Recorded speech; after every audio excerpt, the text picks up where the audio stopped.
సీత ఎవరు? తనెవరో మనకు తెలీదు. తనెవరో తనకే తెలీదు. తల్లిదండ్రులు ఎందుకు చనిపోయారో తెలీదు. తనని ఎందుకు చంపేశారో తెలీదు. ఒక బుక్లో తనని ఎందుకు దాచిపెట్టారో తెలీదు. తను ఆత్మగా ఎందుకు మారిందో తెలీదు. ఏమీ తెలియకుండా అనవసరంగా బలైపోయిన ఒక అమ్మాయి కథే సీత ఎవరు. సీత గురించి తెలుసుకునే ముందు మన ఛానల్ కొత్తగా ఎవరైనా చూస్తుంటే ప్లీజ్ సబ్స్క్రైబ్ చేసుకొని సపోర్ట్ చేయండి. 25 సంవత్సరాల క్రితం దేవరపల్లి అనే ఒక అందమైన గ్రామం ఉండేది. ఆ గ్రామంలోనే సీత తన తల్లిదండ్రులతో కలిసి సంతోషంగా ఉండేది. తన కుటుంబమే తన ప్రపంచం. కానీ సీతకి తెలియని ఒకటే విషయం, తనని ఎందుకు గుడిలోకి రానివ్వరని. సీతది తక్కువ జాతి. అక్కడి వాళ్ళు సీత కుటుంబాన్ని గుడిలోకి రానిచ్చేవాళ్ళు కాదు. అది సీతని చాలా బాధించేసేది. సీతకి దైవభక్తి ఎక్కువగా ఉంటుంది. కానీ తన జీవితం ఎందుకు ఇలా అయిపోయిందో తనకు తెలీదు. సీత జీవితం ఇక్కడే మలుపు తిరిగింది. తన తల్లిదండ్రులు ఒకరోజు రాత్రి ఇంటికి వస్తుండగా ఇద్దరికి యాక్సిడెంట్ అయి అక్కడికక్కడే చనిపోతారు. ఆ సంఘటన సీత జీవితాన్ని మార్చేస్తుందని ఆ రోజు సీతకి తెలీదు. తల్లిదండ్రులతో కలిసి ఆడుతూ పాడుతూ సంతోషంగా ఉండే సీత తల్లిదండ్రుల చావును చూసి తట్టుకోలేకపోయింది. ఏం చేయాలో తెలియక తనను తానే నిందించుకొని ఒక పిచ్చిదానిలాగా మారిపోయింది. కారణం లేకుండా తల్లిదండ్రులు ఎందుకు తనను విడిచి వెళ్ళిపోయారు? అదే తన ప్రశ్న. ఆ రోజు తన దుఃఖానికి అవధులు లేవు. తన తల్లిదండ్రుల చివరి కార్యక్రమాలు చేయడానికి కూడా ఆ ఊర్లో ఎవ్వరూ ముందుకు రాలేదు. అది తనని ఇంకా బాధించింది. తల్లిదండ్రులు చనిపోయిన బాధలో నేనుంటే నన్ను ఇంకా బాధ పెడుతున్నారు అన్న ఆలోచనే తనను ఒక పిచ్చిదానిలా మార్చేసింది. తన మతి స్థిమితం మొత్తం పోయింది. ఏడ్చుకుంటూనే తన తల్లిదండ్రుల్ని తనొక్కతే తీసుకెళ్ళి అంతిమ కార్యక్రమాలు చేసి పిచ్చిదానిలాగా ఇంటికి వచ్చింది. ఆ రోజు నుంచి తను ఇంట్లో నుంచి బయటికి రావడం మానేసింది. ఎప్పుడూ తన ఇంట్లోనే ఉంటూ ఉండేది. ఆ ఇంట్లో నుంచి ఏవో మంటలు వస్తూ ఉండేవి. ఊర్లో జనమందరూ చాలా ఆశ్చర్యపోయేవారు. తను బయటికి వచ్చింది లేదు, తనకు అన్నం పెట్టేవాళ్ళు లేరు. కానీ తను ఎలా బతుకుతుంది? ఇదే అందరి ప్రశ్న. కొందరేమో తను దయ్యమని, తను మనిషి కాదని, అందుకే ఇంట్లోనే ఉంటూ మంత్రాలు వేస్తుంది అని అంటూ ఉండేవారు. ఇంకొందరైతే తనకి పిచ్చి పట్టింది అంటూ ఉండేవారు. కానీ ఎవ్వరూ కూడా తన గుడిసె దగ్గరికి వెళ్ళి తనకేమైంది అని చూడలేదు. తిండి లేకుండా, నిద్ర లేకుండా సీత రోజంతా ఆ గుడిసెలో ఏం చేస్తుంది అనేదే వాళ్ళ ప్రశ్న. ఇలా ఉండగా ఒకరోజు అందరూ పడుకున్న తర్వాత అర్ధరాత్రి సమయంలో సీత గుడిసె నుండి చాలా భయంకరమైన అరుపులు వినిపించాయి. ఆ అరుపులకి ప్రతి ఒక్కరూ నిద్రలో నుంచి మేల్కొన్నారు. కానీ ఎవ్వరూ సీత ఇంటికి వెళ్ళి ఏమైందో చూసే ధైర్యం మాత్రం చేయలేదు. ఒక 2 గంటల సేపు అలా అరుపులు వినిపిస్తూనే ఉన్నాయి. తర్వాత అరుపులు వాటంతట అవే ఆగిపోయాయి. కానీ ఆ రోజు రాత్రి మాత్రం ఆ ఊరిలో ఎవ్వరు కూడా పడుకోలేదు. అంత భయంకరమైన రాత్రి వాళ్ళకి. ఆ రోజు ఊరంతా చాలా నిశ్శబ్దంగా ఉంది. తెల్లవారింది. ఊరి జనాలందరూ భయపడుతూనే సీత గుడిసె వైపు వెళ్ళారు. కానీ అక్కడ వాళ్ళు చూసిన దృశ్యానికి వాళ్ళందరూ చాలా షాక్ అయిపోయారు.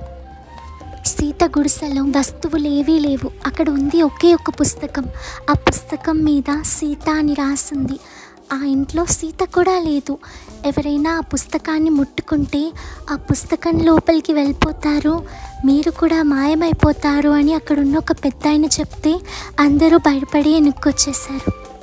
ఎవ్వరూ కూడా ఆ మాయా పుస్తకాన్ని చదివే సాహసం చేయలేకపోయారు. ఆ పుస్తకంలో ఏముందో తెలుసుకోవాలని అందరికీ ఉంది. కానీ ఆ పుస్తకాన్ని ముట్టుకుంటే ఎక్కడ మాయమైపోతామో అన్న భయం వాళ్ళు పుస్తకాన్ని ముట్టకుండా చేశాయి. సీత గుడిసె మొత్తం పాడుపడిపోయింది. అది ఒక దయ్యాల ఇల్లులాగా అందరూ చూసేవాళ్ళు. ఎవ్వరు కూడా సీత ఇంటి వైపు చూడాలన్నా కూడా చాలా భయపడేవారు. ఆ ఇంటికి దయ్యాల ఇల్లు అనే పేరు వచ్చింది. ఎవ్వరూ కూడా రాత్రి సమయంలో ఆ గుడిసె దగ్గరికి వెళ్ళే వాళ్ళే కాదు. సీత గుడిసె అడవి పక్కనే ఉండేది. ఆ గుడిసెలో నుంచి ఏడుపులు పెడబొప్పులు వినిపించేవి. అవి అందరూ విని చాలా భయపడేవాళ్ళు. సీతనే ఇలా మాకు నిద్ర లేకుండా చేస్తుంది అని ఆ ఊరు వాళ్ళు చాలా భయపడేవాళ్ళు. కొంతమంది అయితే ఆత్మలు ఉన్న ఊర్లో మేము ఉండమని చెప్పేసి వేరే ఊరికి కూడా వెళ్ళిపోయారు. కానీ సీత ఎవరి ప్రాణానికి హాని మాత్రం తీసుకురాలే. ఇలా రోజులు గడిచిపోతూ ఉన్నాయి. 20 సంవత్సరాల తర్వాత సింధు అని ఒక 20 ఏళ్ళ అమ్మాయి ఉంటుంది. ఆ అమ్మాయి ఒక రీసెర్చర్. ఎప్పుడూ పాత విషయాలు ఏమేమి ఉన్నాయి అని తెలుసుకుని నాలెడ్జ్ పెంచుకుంటూ ఉంటుంది. తన నాలెడ్జ్ని అందరికీ పంచుతూ ఉంటుంది. ఏదైనా ఎవరికీ తెలియని విషయాన్ని అందరికీ తెలియచేయాలని ఎప్పుడూ అనుకుంటూ ఉంటుంది. తను కాలేజ్లో కన్నా కూడా ఎక్కువగా లైబ్రరీస్లోనే ఉంటుంది. తను ఎన్నో పురాతనమైన విషయాలు కూడా తెలుసుకుంది. కానీ తనకి ఆ రోజు తెలీదు తన జీవితం ఎలా మలుపు తిరగబోతుందో అని. అక్కడున్న పాత పుస్తకాలన్నీ చూస్తుంటే తనకి ఒక పేపర్ కనిపించింది. ఆ పేపర్ మీద సీత ఎవరు అని రాసింది. ఇదేంటి కొంచెం ఇంట్రెస్టింగ్గా ఉందని అనుకుని ఆ పేపర్ చదవడం మొదలుపెట్టింది. ఆ పేపర్లో సీత గురించి రాసింది. సీత ఎలా మాయమైందో ఎవరికీ తెలీదు. ఆ రోజు రాత్రి తను ఎందుకు అరిచిందో కూడా తెలీదు. అరిచి తను మాయమైన సంఘటన అందులో రాసింది. ఇప్పటికీ ఆ పుస్తకం ఆ గుడిసెలో ఉంది అని కూడా రాసింది. ఆ పేపర్ చదివినప్పటి నుండి సింధుకి ఆ ఊరు వెళ్ళాలని, అక్కడ ఏమైందో తెలుసుకోవాలని ఆతృతగా ఉంటుంది. కానీ గుండె లోతుల్లో ఏదో తెలియని భయం అయితే ఉంటుంది. కానీ తను ఆ తప్పిపోయిన అమ్మాయిని తీసుకురావాలి, ఎలాగైనా ఈ కథకి ఒక ముగింపు ఇవ్వాలి అని అనుకుంటుంది. అనుకున్నదే తడుగా హడావిడిగా ఆ ఊరికి బయలుదేరుతుంది. ఆ ఊరికి చేరుకునే వరకు రాత్రి అవుతుంది. జోరున వాన పడుతూ ఉంటుంది. ఆ వానలో తడుచుకుంటూ ఎక్కడికి వెళ్ళాలో తెలియక కంగారు పడుతూ ఉంటుంది. ఇంతలో దూరం నుంచి ఎవరో ఇద్దరు మనుషులు తన వైపు నడుచుకుంటూ వస్తున్నట్టుగా సింధు కనిపించింది. సింధు చాలా భయపడింది. కానీ వాళ్ళు సింధుతో, చూడమ్మా, మమ్మల్ని చూసి భయపడవలసిన పని లేదు. మేము నీకు ఏ హాని చేయము. నిన్ను చూస్తూ ఉంటే ఈ ఊర్లో అమ్మాయిలా లేవు కదా, నువ్వు ఎక్కడి నుండి వస్తున్నావమ్మా, నీ పనేంటి అని వాళ్ళు అడిగారు తినని. అప్పుడు సింధు వాళ్ళతో, నేను ఒక రీసెర్చర్ని. నేను ఈ ఊరి గురించి ఒక న్యూస్ పేపర్లో చదివాను. అప్పుడే నాకు సీత గురించి తెలిసింది. సీత ఎక్కడికి వెళ్ళిపోయింది, అసలు ఎందుకు మాయమైపోయింది, సీత పుస్తకం ఇప్పటివరకు ఎవరూ ఎందుకు ముట్టుకోలేదు, ఈ విషయాలన్నీ తెలుసుకోవడానికి వచ్చాను అని చెప్పింది. అప్పుడు ఆ ఇద్దరు దంపతులు చాలా ఆనందపడతారు. నువ్వు సీత కోసం వచ్చావా అమ్మా? సీతని ఆ పుస్తకంలో బంధించేశారు. సీత ఎన్నో సంవత్సరాల నుంచి ఆ పుస్తకంలోనే ఏడుస్తుంది. నీకు పుణ్యం ఉంటుందమ్మా, సీతని ఆ పుస్తకంలో నుంచి విడిపించి పుణ్యం కట్టుకో అని వాళ్ళు అంటారు. సింధుకి ఏం అర్థం కాదు. మీకు సీతకి సంబంధం ఏంటి అని అడుగుతుంది. అప్పుడు వాళ్ళు సింధుని ఆ టాపిక్ నుండి డైవర్ట్ చేయడానికి, వర్షం పడుతుందమ్మా, తొందరగా ఇక్కడి నుంచి వెళ్ళిపోదాం అని చెప్పి ఒక గుడికి తీసుకెళ్తారు. ఆ గుడి అడవికి మధ్యలో ఉంటుంది. సింధు ఆ దంపతులతో, మీరు కూడా లోపలికి రండి అని అంటే ఆ దంపతులు, లేదమ్మా మేము రాము, నువ్వే వెళ్ళు, మేము ఒక చిన్న పని మీద ఊరు వెళ్తున్నాము, నువ్వైతే ఆ పుస్తకానికి ఉన్న దారాన్ని తెంచేసి సీతని విడుదల చేయని చెప్పి వెళ్ళిపోతారు. సింధులో ఒక 100 ప్రశ్నలు తలెత్తుతాయి. నేను చదివిన న్యూస్ పేపర్లో సీతకెవరూ లేరు అన్నారు, మరి వీళ్ళెవరు, సీతకి మీరేమవుతారు అంటే చెప్పకుండా వెళ్ళిపోయారేంటి, అయినా ఇంత మధ్యరాత్రి ఊరు వెళ్ళడం ఏంటి ఇలా వర్షం పడుతున్న సమయంలో అని అనుకుంటుంది. అయినా సీతని పుస్తకంలో దాచిపెట్టడం ఏంటి, పుస్తకంలో ఎవరైనా దాచిపెడతారా, అదేంటి వీళ్ళు అలా అన్నారు, రాత్రికి రాత్రి సీత ఇంట్లో సామాన్లు, సీత మాయమైపోయారు అంటే సీతను ఎవరైనా కిడ్నాప్ చేసి ఉండాలి, లేదా సీతే ఊరు వదిలేసి పారిపోయి ఉండాలి, కానీ పుస్తకంలో దాచిపెట్టడం ఏంటి, అయినా సీత పారిపోయినప్పుడు తన పుస్తకాన్ని ఎందుకు వదిలేసింది, ఇలా చాలా ప్రశ్నలు తన మెదడులో తలెత్తుతాయి. కానీ ఈ రాత్రి ఏం చేయలేనని చెప్పేసి పడుకుంటుంది. తను కళ్ళు మూసుకుందంతే, కానీ తనకి ఇంకా నిద్ర పట్టట్లేదు. తన ప్రశ్నలు తనకి మళ్ళీ మళ్ళీ గుర్తొస్తున్నాయి. బయట నుంచి ఉరుములు మెరుపులతో పెద్ద పెద్ద శబ్దాలు వినిపిస్తున్నాయి. తను ఒకసారి అనుకుంది, నేను ఎందుకు ఇలా ఇక్కడికి రావాలి, ఇంత టెన్షన్గా ఉంది నాకు అని. కాకపోతే తను సాధించాలని వచ్చింది. ఆ రోజు రాత్రంతా తను కోరుకున్న ఒకటే కోరిక, దేవుణ్ణి తొందరగా రాత్రి అయిపోయి పొద్దున అవ్వాలని. ఎట్టకేలకి తెల్లవారింది. సింధు ఎంతో ఆనందంగా ఊరిలోకి బయలుదేరింది. అక్కడ ఒక పొలం దగ్గర కొంతమంది కూర్చుని ఉండడం సింధు చూసింది. సింధు వాళ్ళ దగ్గరికి వెళ్ళింది. అక్కడ వాళ్ళందరూ సింధుని అదో రకంగా చూశారు. అక్కడ ఒక ముసలతను, ఏంటమ్మాయి నువ్వు ఎక్కడి నుంచి వచ్చావు, చూస్తూ ఉంటే పల్లెటూరు అమ్మాయిలా కనిపించట్లేదు, నేను ఎప్పుడు చూడలేదే అని అతను అన్నాడు. అప్పుడు సింధు ఆ ముసలి వ్యక్తితో, తాతయ్య మాది హైదరాబాద్, మీ ఊర్లో నాకు ఒక చిన్న పని ఉండి వచ్చాను, ఇక్కడ సీత గుడిసె ఎక్కడా అని అడిగింది. అక్కడ ఉన్న వాళ్ళందరూ ఆ పేరు వినగానే చాలా భయపడిపోయారు. అదేంటమ్మాయి సీత గురించి అడుగుతున్నావు, నువ్వెవరు అని అడుగుతారు. అప్పుడు సింధు, నేను మీ ఊరి గురించి ఒక న్యూస్ పేపర్లో చదివానండి. సింధు ఎక్కడికి మాయమైంది, ఈ విషయాలన్నీ తెలుసుకోవడానికి ఒక రీసెర్చ్ పని మీద నేను మీ ఊరు వచ్చాను. యాక్చువల్గా అయితే నేను నిన్న నైటే వచ్చాను, కాకపోతే దగ్గరలో ఉన్న టెంపుల్లో పడుకున్నాను. మీరు నాకు కొంచెం సీత ఇల్లు ఎక్కడ ఉంటుందో చెప్తారా అని అంటుంది.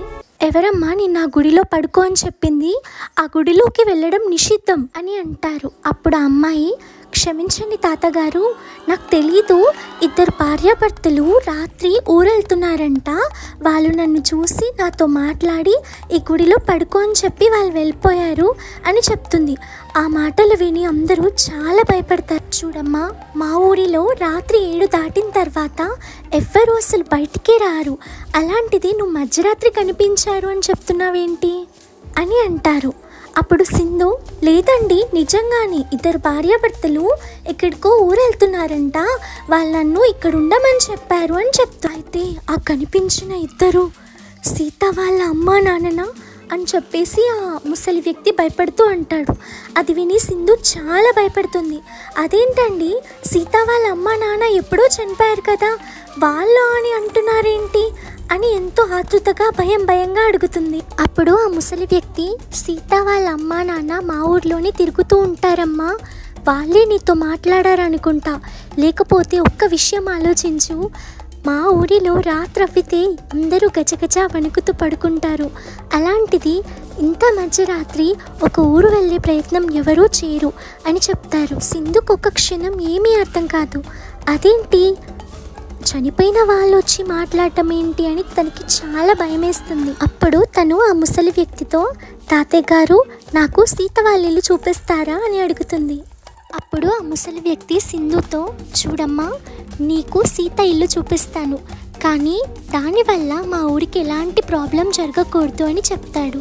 అందుకు ఆ అమ్మాయి ఒప్పుకుంటుంది. ఇంకా ఆ ముసలి వ్యక్తి దూరం నుంచి సీత ఇంటిని చూపిస్తాడు. సీత ఇల్లు చాలా పాడుపడిపోయి ఉంటుంది. 25 సంవత్సరాల క్రితం ఇల్లు ఎలా ఉంటుంది అంతకన్నా భయంకరంగా ఉంది. సింధు భయంగా ఇంట్లోపలికి వెళ్ళింది. తనకి భయంగానే ఇంట్లోకి వెళ్ళిన తర్వాత సింధు చాలా ఆశ్చర్యపోయింది. బయట పాడుపడిపోయిన ఇల్లు, ఇంట్లో మాత్రం చాలా శుభ్రంగా ఉంది, కానీ ఒక్క వస్తువు కూడా లేదు. అక్కడ ఒక పుస్తకం తప్ప ఏవీ లేవు. సింధుకి ఆశ్చర్యం వేసింది. సింధు ఆ పుస్తకాన్ని పట్టుకొని తన ఇంటికి వెళ్ళడానికి బయలుదేరింది. ఆ పుస్తకాన్ని తీసుకెళ్తే తన జీవితానికి ఏమవుతుందని తను ఆ రోజు ఆలోచించలేదు. అనాలోచితంగా చేసే పనులు ఖచ్చితంగా దుఃఖానికి దారితీస్తాయి.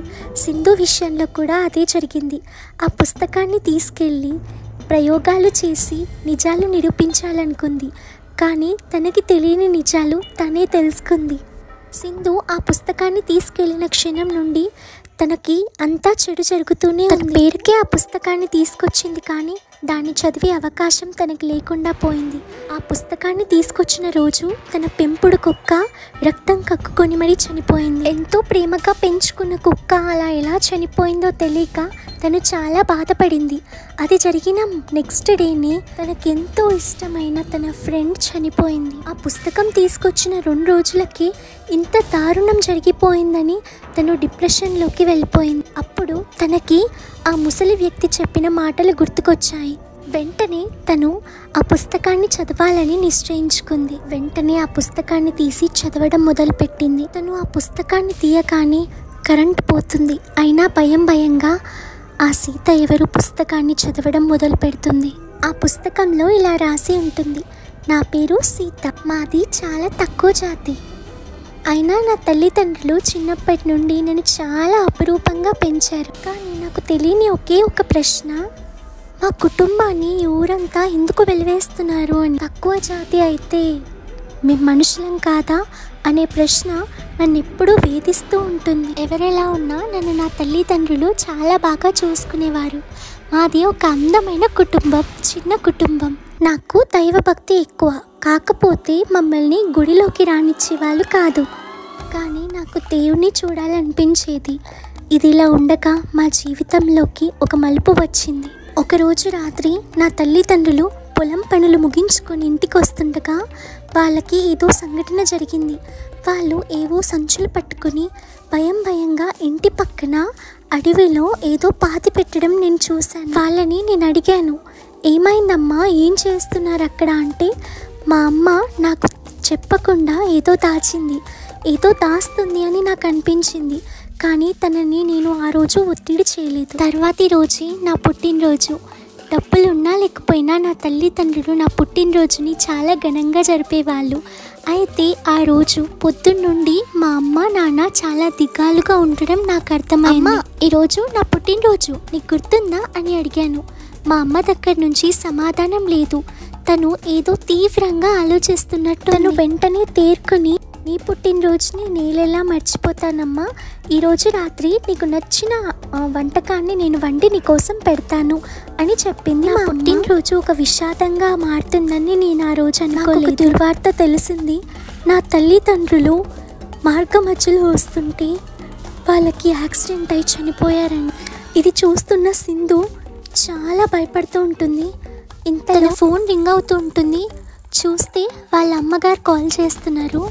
వెంటనే సింధు కాల్ అటెండ్ చేస్తుంది. అటువైపు నుంచి ఒక వ్యక్తి ఇలా మాట్లాడతారు, చూడండమ్మా, మీ అమ్మ నాన్నకి యాక్సిడెంట్ జరిగింది, దగ్గరలో వాళ్ళ హాస్పిటల్కి తీసుకొచ్చాము, మీరు వెంటనే ఇక్కడికి వచ్చేయండి అని చెప్తారు. సింధు గుండె పగిలిపోతుంది. ఇదేంటి, సీతకి జరిగినట్టే నాకు జరిగింది, నా తల్లిదండ్రులు నాకు కాకుండా చేశారు చెప్పినప్పుడు నేను నమ్మలేదు. కానీ ఆ సీత నా కుటుంబాన్ని బలి తీసుకోవాలని బోరున విలపిస్తూ ఉంటుంది. తను భయంగా హాస్పిటల్కి వెళ్తుంది. తన తల్లిదండ్రులు చావు బతుకుల్లో కొట్లాడడం చూసి తను చాలా బాధపడుతుంది.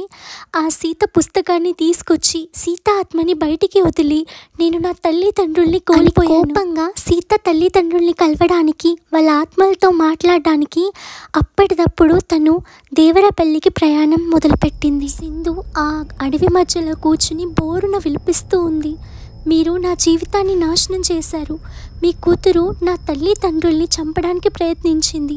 మీకు సహాయం చేద్దామని వచ్చి నేను నా తల్లిదండ్రుల్ని కోల్పోయే స్థితిలో చనిపోతే మీ కూతురు పరిస్థితి ఎలా ఉందో మీరు చూశారు. ఇప్పుడు నా తల్లిదండ్రుల పరిస్థితి ఏమవుతుంది, నేనేమవుతాను? ఇంతలో ఒక భయంకరమైన శబ్దం వస్తుంది. అక్కడ 2 ఆత్మలు ప్రత్యక్షమవుతాయి. ఏంటమ్మా, ఏమైంది, ఎందుకలా బాధపడుతున్నావు అని ఆత్మలు అడుగుతాయి. అప్పుడు సింధు జరిగిన విషయం మొత్తం చెప్పడం సీత తల్లిదండ్రులు సింధుతో, చూడమ్మా, నువ్వు తెలుసుకున్నది సగం విషయం మాత్రమే, ఇంకా సగం ఉంది. అది తెలుసుకోకుండా నువ్వు ఇలా మాట్లాడుతున్నావు అనుకుంటున్నావు, మేము చనిపోయామనుకుంటున్నావా? లేదమ్మా, మమ్మల్ని చంపేశారు. పుట్టినరోజు ముందు రోజు మేము పొలం నుంచి వస్తుండగా మాకు గుడి దగ్గర కొందరు వ్యక్తులు కనిపించి ఏదో జరుగుతుంది, ఏం జరుగుతుందో అని గుడి వైపు మేము చూసాము. అక్కడ మా ఊరికి సంబంధించిన జమీందారులు గుడి దగ్గర నిధి ఉందని ఆ నిధిని తవ్వి తీసుకెళ్తున్నారు. అది ఊరు నిధి, అది ఒకరికి మాత్రమే సొంతం కాదు. ఆ ధనం ఉంటే ఊరు జీవితం బాగుపడుతుందని వాళ్ళు నిధి పాతి పెట్టిన దగ్గర నుండి నిధిని తవ్వి మా ఇంటి దగ్గర ఆ నిధిని పాతి పెట్టాము. ఈ విషయాన్ని ఊరు వాళ్ళందరికీ చెప్పి అందరికీ ఆ నిధిని పంచాలని తీసుకొని వస్తుండగా అక్కడ మాకు ఆ జమీందారు మనుషులు అడ్డుపడ్డారు. కానీ మా దగ్గర ఉంది నిధి కాదని, పల్లికాయ విత్తనాలు తీసుకెళ్తున్నామని చెప్పి రోజుకి ఎలాగైనా సరే అందరికీ ఈ విషయం చెప్పాలి అనుకున్న కూతురు పుట్టినరోజని, ఆ రోజు తనని ఆనందంగా చూసుకోవాలని, ఆ రోజు గొడవ అయితే మంచిది కాదని, ఆ రోజు కాకుండా తర్వాతి రోజు ఈ విషయాన్ని ఊరు వాళ్ళందరికీ చెప్తామనుకున్నాము. మా కూతురు పుట్టినరోజు రోజు మేము సంతోషంగా నా కూతురికి ఇష్టమైన వంటలన్నీ వండి పెట్టాలని వస్తుంటే మమ్మల్ని యాక్సిడెంట్ చేసి చంపేశారు. మా శవాలని పాతి పెట్టడానికి కూడా ఊర్లో ఎవ్వరూ ముందుకు రాలేదు. నా కూతురు మా శవాలను తీసుకెళ్ళి మాకు అంతిమ సంస్కారం చేసి, కానీ మా ఆత్మలు ఇంకా ఇక్కడే ఉన్నాయి. ఆ దుర్మార్గులకి ఆ నిధి దక్కద్దని మేము ఇప్పటికీ ఈ గుడి చుట్టూ కాపలా కాస్తున్నాం. మా చావుని చూసి తట్టుకోలేకపోయింది. తనొక పిచ్చి దానిలాగా మారిపోయింది. తన మతి స్థిమితం మొత్తం కోల్పోయిన రోజు దగ్గర నుంచి ఇంట్లోనే ఏడుస్తూ ఉంది. ఆ దుర్మార్గులు నా కూతురికి మేము ఆ నిధి దాచిన చోటు తెలుసు అని నా కూతుర్ని చాలా హింసించారు. కానీ తను పిచ్చిదైపోయింది కదా. తనకేం చెప్పాలో తెలియక ఏడుస్తూ గందరగోళం చేసి వస్తువులన్నీ మాయం చేసి నా కూతుర్ని కొట్టి కొట్టి చంపారమ్మా. పిచ్చిది అని కూడా జాలిపడలేదు. నా కూతురి ఆత్మ వాళ్ళకి తిరుగుతుందని మా కూతురు దగ్గరికి మేము వెళ్ళలేకపోయాము. ఎందుకంటే మేము ఇక్కడ దగ్గరలో ఉన్న గుడికి బందీలైపోయాము. ఆ గుడిలో మిగతా నిధి ఉంది. దాన్ని కాపాడడానికి మేము ఇక్కడ తిరుగుతున్నాం. లేని నా కూతురు తనని చంపిన వాళ్ళ దగ్గరికి వెళ్ళి కలలో కనిపిస్తూ భయపెడుతూ నవ్వుతూ వాళ్ళని ఇబ్బంది పెట్టసాగింది. అది వాళ్ళు చూసి భయపడి ఒక మాంత్రికుని తీసుకొచ్చి నా కూతుర్ని ఆ పుస్తకంలో దాచిపెట్టారు. నా కూతురు ఆ పుస్తకంలో బందీ అయిపోయి నువ్వు మా కూతురి గురించి తెలుసుకుని ఈ ఊరు వచ్చి ఆ పుస్తకాన్ని తీసుకెళ్ళి నా కూతుర్ని విడుదల చేశావు. తనని చంపిన వాళ్ళని చంపేసి పగ తీర్చుకుంది. మీ తల్లిదండ్రులను ఎందుకు చంపాలనుకుంటుందో మాకు అసలే అర్థం కావడం లేదమ్మా అని చెప్పారు. సింధు ఆలోచనలో పడుతుంది. తనకి సీత జీవితం, సీత కథ విన్న తర్వాత కన్నీళ్ళ తారలుగా సీత ఎందుకు అలా చేస్తుందో తనకు అర్థం కాదు. బంధించిన ఆ స్వామీజీ ఎక్కడున్నాడో తెలుసుకోవడం మొదలుపెట్టింది. ఆ స్వామీజీ దొరికితే నా తల్లిదండ్రుల్ని కాపాడుకునే మార్గం ఏదైనా తెలుసుకోవచ్చు అని అనుకుంటుంది. ఆ స్వామీజీ ఎక్కడుంటారో తెలుసుకొని ఆ స్వామీజీ దగ్గరికి చేరుకుంటుంది. తన కథ అంతా స్వామీజీకి వివరిస్తుంది. ఎందుకు ఆ పుస్తకాన్ని తెరిచావు? సీత మామూలు ఆత్మ కాదు. తనొక ఆత్మకి మంచి చెడు ఏది తెలీదు. తనకు జరిగినట్టే మీకు జరగాలని కోరుకుంటూ ఎందరిని బలి తీసుకుంటుందో తెలియదు. పుస్తకాన్ని తెరిచి చాలా పెద్ద తప్పు చేశావు. ఆ పుస్తకం ఎక్కడుందో తీసుకొచ్చి నాకు ఇవ్వు అని ఆ స్వామి అంటారు. వెంటనే ఆ పుస్తకాన్ని స్వామీజీకి ఇస్తుంది. స్వామి ఆత్మని ఆ పుస్తకంలోనే మళ్ళీ బంధించేస్తారు. సీత తల్లిదండ్రులు ఆత్మలు శాంతిస్తాయి. నిందితులు చనిపోయారు కాబట్టి ఆ గుడికి కాపలా అవసరం లేదు. కాబట్టి సీత తల్లిదండ్రుల ఆత్మలు గాలిలో తల్లిదండ్రులు కూడా కోలుకుంటారు. తను ఆలోచించకుండా చేసినా కూడా దోషులకి శిక్ష పడిందని సింధు ఆనందిస్తుంది. ఆ పుస్తకాన్ని ఒక మ్యూజియంలో పెడుతుంది. సీత గురించి, సీత కథ గురించి, సీత తల్లిదండ్రుల గురించి ఒక పుస్తకాన్ని రాస్తుందిగా తీరలేదు. ఆ పుస్తకాన్ని మళ్ళీ ఎవరైనా తెలిస్తే సీత తప్పకుండా మన కథ. సీత ఎవరు? మీకు ఈ కథ ఎలా అనిపించింది కింద కమెంట్స్లో చెప్పండి. మరో మంచి కథతో మీ ముందుంటాను. Until then keep watching Sirikeerthi horror tales. Bye.